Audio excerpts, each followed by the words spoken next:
Bonjour, je m'appelle Sidi Paye, je suis conseiller municipal à la commune de Grand Dakar. D'accord, revenez sur l'objectif de votre rassemblement d'aujourd'hui. Il y a un seul mot à dire, inadmissible. Vous-même, vous étiez là l'année passée, à avoir le même cas de figure. Des eaux usées qui se déversent devant une école et dans tout un quartier. Un quartier qui s'appelle la Zona et qui vraiment tarde à avoir des solutions venant de la mairie. Et je pèse mes mots, en tant que conseiller municipal, j'interpelle le maire. Parce que c'est quand même son territoire. Même si ce n'est pas ça, dans une compétence transférée, c'est quand même son territoire. Il est apte, il a le pouvoir de venir en aide les populations de la Zona et de l'école Saint-Pierre surtout. D'accord, le réseau, c'est le réseau de l'ONAS. Est-ce que vous avez... C'est mélangé parce que l'ONAS dit que ce sont les Chinois disent que c'est l'ONAS. Mais d'après ce que je sais, c'est l'ONAS qui doit prendre le reste des travaux pour que ça se fasse correctement. D'accord, quel est l'impact de ces eaux usées vis-à-vis des élèves? L'impact, elle est évidente. La santé, la salubrité et le déplacement des voitures. Les riverains peinent à avoir des voitures en bon état. Et ça aussi, c'est difficile. Je vous dis, ça fait 1 an et demi que ça dure. Même plus. Donc, encore une fois, c'est inadmissible. Vraiment, les habitants de la zone sont fatigués. Les élèves, vous les voyez, sont fatigués. Il y a des enfants de 6 ans, 7 ans. C'est incompréhensible. C'est quoi la prochaine étape? La prochaine étape, on attend que le maire vraiment vienne, prenne ses responsabilités par rapport à ce qui se passe dans son territoire encore. Même si ce n'est pas son domaine de compétence, mais c'est son territoire. On ne va pas faire du grabuge, du bruit, comme pour les autres. Mais en tant que personne civilisée, on l'appelle et on appelle les autorités à venir nous venir en aide. Mais ça fait 1 an que vous appelez les autorités. Plus d'1 an. Sont toujours pas là. Plus d'1 an. Vous-même, vous étiez là l'année passée. N'est-ce pas? 1 an, plus d'1 an. Et rien n'est fait.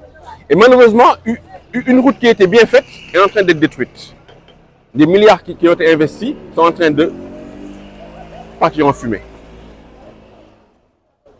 Vous restez comme ça, les bras croisés, à les interpeller. Mais justement, nous ne pouvons rien faire d'autre. Ils n'ont qu'à prendre la responsabilité. La commune est un démembrement de l'État, et l'État Sénégal est là. L'ONAS et l'entreprise de l'État qui s'occupent de ça. Donc nous les interpellons vivement, vraiment une dernière fois, s'il le faut, pour qu'ils viennent nous secourir. Sonn nañu torop. Merci. Mohamedou Diagne laa tudd. Je suis un des anciens du quartier où j'habite depuis 67 ans, depuis 1957. li fi nekk nii léegi musuma ko fi gis lii moom musuma ko gis fii musu am ay ndox yu bala di fi jaar léegi nag ñu ngi woo maire pour mu jàppale ñu xam nañu du compétence am mais nañu jàppale pour ñu résoudre problème bi parce que boo demee ONAS ne la chinois la boo demee chinois la ne ONAS la léegi ñu mel ni ay balu ping pong ah léegi daal dañu bëggoon ñu dimbali ñu parce que suñu doom yeeg suñu sët ñu ngi jàng ci l'école bi d'ailleurs cette école là bi ñu ubbi collège bi en 1961 je suis un des premiers élèves de cette école donc xam naa ne fii loolu mosu fi am xam nga mën naa ne que témoin loolu 1961 laa jàng fii première promotion collège bi ci laa jàng kon boo xam ne xam naa lu fi nekk léegi dama bëggoon daal maire jàppale ñu incha allah mu demal ñu si wax la ñu ak autorité compétente yi ñu jàppale ñu suñu cadre bi ñu defar ko dans la mesure où actuellement sax affaire cadre de vie c'est dans l'air du temps on est en train de nettoyer Dakar et suñu mënoon jàppale fii dina baax parce que yii pax ma gis fii musuma ko gis en 67 ans que j'habite là musuma ko fi gis ndox mi de bala fii musuma ko fi gis fii ça a été une route qui a été construite par les tubaab parce que la Zona c'est une des premières cités de Dakar fii cité bi cité yi jëkk ñu Dakar la bokk tali yi yëpp tubaab yi ñoo ko fi defaroon boo nee ba léegi mu dégradé wu nii xam nga ne ndox mu bon mi moo ko fi indi ñu ngi ñaan nag léegi maire mu jàppale ñu dañ koy ñaan mu jàppale xam ne du compétence mais nañu jàppale ba ñu jox ci autorité yi ñu mën ñu defaral suñu fii wasalaam. ban jeexital la mën a am ci xale yi nga xam ne ñu ngi ci. xanaa jeexitalu santé waaw parce que lii ay kii la ay place su microbe la ak yu ngeen xamul parce que ay eaux usées la xamul lan moo nekk ci biir te ñoom xale yi ils ont la santé fragile ils ont la santé fragile et puis même pas encore problème de commodité parce que tam dañuy solu bëgg a jaar du ñu am fu ñu jaar pour mën jàng si xam nga fii ndox mi bu ñëwee ba bal la ñoom pour ñu jaar fii c'est tout un problème lay doon waaw loolu daal laa ci amoon lu ma ci yokk quoi. at boobu ba léegi yéen a ngi at autorité yi mais ba léegi wuyooguñ leen. ba léegi ba léegi lu ëpp at. waaw ba léegi ëpp depuis 1 an ba léegi ñuy arrêté mais ba léegi amaguñu benn satisfaction waaw amaguñu benn satisfaction. léegi boo leen amul satisfaction lan moo nar a nekk prochaine étape.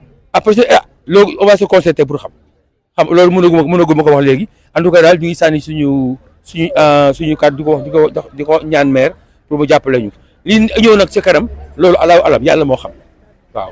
ñang waaw Fatou Mané ñang waaw fii laa juddoo zona gi laa juddoo waaw xanaa nag ñuy dellu di sant yàlla di julli ci yonent bu tedd bi waaye it ginnaaw loolu dañoo sonn lool sax ndax lii dafa yàgg ca jamonoy Ablaye Wade lañ ko njëkk a teggi tali bii tëjal ñu ko presque ñaari at ak lu topp xale yii dañ doon booru ñun ñoo leen doon jéggil xam naa sax ñu ci bëri ay xale lañ woon booba jamonoy Macky Sall ñëwati ñu tëjati ko presque ñaari at waaye tali buñ tëj presque juróomi at bu doon travaux faire sax lañ ciy def xanaa war naa baax léegi nag tey jii lañ gën a sonn ñun suñu kër a ngi nii ci kaw tali bi maga fa nekk xet gu bon gi dañuy sonal danoo cuuraay bay bëgg a dee dégg nga dañuy jaay lekk mënuñoo fexe ba jaay nag normal ndax lii ku ko gis sax doo bëgg a jënd bu tayee ñu andil ñu ay chinois bu gannaaw subaa ñu andil ñu ay américain te tali bi mënta fexe ba baax na di ci dugal ay foos ay tiwo yoo xamante ne bu ci ne téeméeri nit xaj na ci te tali bi mënta fexe ba baax lan mooy problème bi leen bëgg ñu xam ko lan mooy problème bi nag xet gu bon gii ban juddoo ba tey daanaka suñu xaaju dund yëpp moom la ñuy nooyi lii leen bëgg mu saafaralu xale yi jàngi fii sonn nan ñun ñi dëkk ci tali bi sonn nan takat boo waxee rek ñu ñëw bricolé buñ bricolé mu dugg génn biir zona fi mu ne nii tey démb ci guddi lan ko bricolé génn na zona tey démb ci guddi waaw buñ aaye wuñ ñee aaye te quartier bi benn lan li ne fii moo ne fee waaw ñuy woote nag wallu di woo président Diomaye ak Ousmane Sonko nag lu mën nan nu ko ci defal ndax sonn nan lool suñuy activité arrêté na li ñuy nooyi bon na loolu daal laa amoon lu ma la ci wax. Souleymane Ndiaye bureau parents d'élèves Saint-Pierre.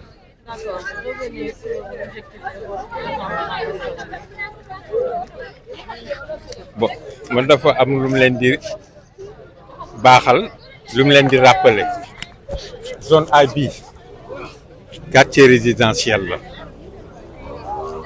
ay kilifa ñoo fi dëkkoon pourquoi ñu ne zone A ñu bare ngi fi dëkk fi wala di fi romb xamuñu appellation bi lu ko waral mooy ñii nekkoon hiérarchie A les hauts fonctionnaires ñoo dëkkoon fii pour vous dire que kër gii jàkkaarloog ñun may joxoñ Émile Badiane nekkoon na fi ancien ministre de l'enseignement technique ñoom Lamine Diack As Diack topp si ñoom Alioune Pala Paye ñoom Vieux Konaré ñoom Ba Sidi Alpha ñoom El Hadji Malick Sy Souris ñoo ñëpp zone A bi lu ñu nekkoon fii la car yi doon jógee place Protet bi ñuy wax place de l'indépendance di teeru fii je me rappelle am na benn chauffeur bu tuddoon Gagne Thiam su yegg si woon duñ ko doon tàcc lu tax moom rek moo doon ñëw daal di tourner du laal trottoir yi duñu élargir tali bi car yëpp suñ ñëwoon di ñuy def aller retour marche en arrière ba placé wu fii la paa yi doon wàcc ku dëkk ñaar taleeg ku dëkk Grand Dakar dox ba 2 heures ba 2 heures demi paa yi daal di gontuwaat donc quartier bi mérité wul lii ñooñu tey suñu fekkee woon lii vraiment dañu am lu leen metti je répète encore que quartier résidentiel la woon bon président Diomaye yoo ngi koy ñaan le premier ministre Ousmane Sonko yoo ngi koy ñaan te xam naa suñ ko déggee dinañu def dara bon wasalaam.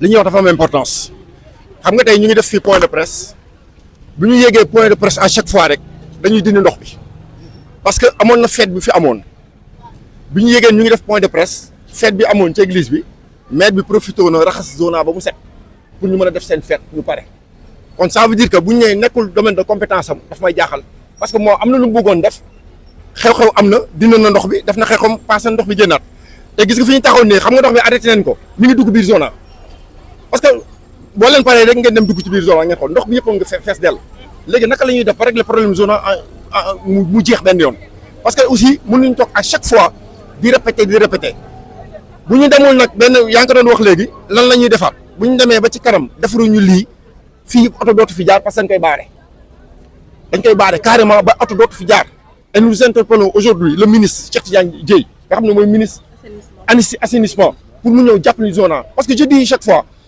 bu fekkoon ne tey président daf fiy jaar tey rapidement dañ koy defar kon nañu xam seen liggéey aussi ñoom bu ñuy toog benn gox nañu def benn saytu parce que je trouve anormal muy zona muy amitié muy fépp ndox yi di ball ñu ngi tend vers les JOJ nga xam ne c'est pour bientôt moins d'1 an Dakar bëgg salte nii mënul nekk nañ ñëw defar Dakar mu baax assainissement bi baax lépp baax ñu mën a préparer les JOJ yi nga xam ne ñu ngi interpellé nag le président Bassirou Diomaye Diakhar Faye ak le premier ministre Ousmane Sonko di leen wax ne nañu taxaw zona surtout Grand Dakar ak yëpp amitié yëpp ndox yi nii la fay ballee te matin midi soir loolu laa doon wax daal comme di ko lancer un message salaamaaleykum wa rahmatullah. Wolof lu la neex wolof tu peux parler en français comment en wolof si tu parles en français. Je m'appelle Aminata Sagna, je suis en classe 3e A ici à Saint-Pierre. D'accord. Bon. Revenez sur les problèmes dont vous êtes confrontés en tant qu'élève avec ces eaux usées. Bon, moi j'habite ici tout près et ces eaux usées daf ñu sonal daal sonal nañu parce que déjà en classe bu ñu toogee du ñu mën sax nooyi parfois problème bi daf ñu yàgg sonal da ngay toog sa kër parfois doo mën sax nooyi ak eaux usées yi vraiment daf ñuy déranger moom. ah ñun daal di ñuy ñaan ñu jàppale ñu déjà tali bi dafa bon ba pare eaux usées yi baaxu si mu ñëw gën koo yàq ñun daal ñoo ngi naan ñu jàppale ñu si bu si baaxee comme ça classe ñu mun concentré wu. mooy noonu waaw aux alentours déjà loolu baaxul ñu ngi nii parfois damay toog sama kër chaque jour nga gis oto bi ñëw dindi suba boo xëyee nga gis mu deñaat wala mu génn wala mu bu deñee fii suba mu génn fële ñun daal ñoo ngi ñaan ñu jàppale ñu fii déjà ñu élève 3e yi rek ñoo ngi nii war a def BFEM du ñu mën concentré wu classe ndax lii day indi feebar élèves yi chaque instant ñu dem infirmerie di plaigner wu merci.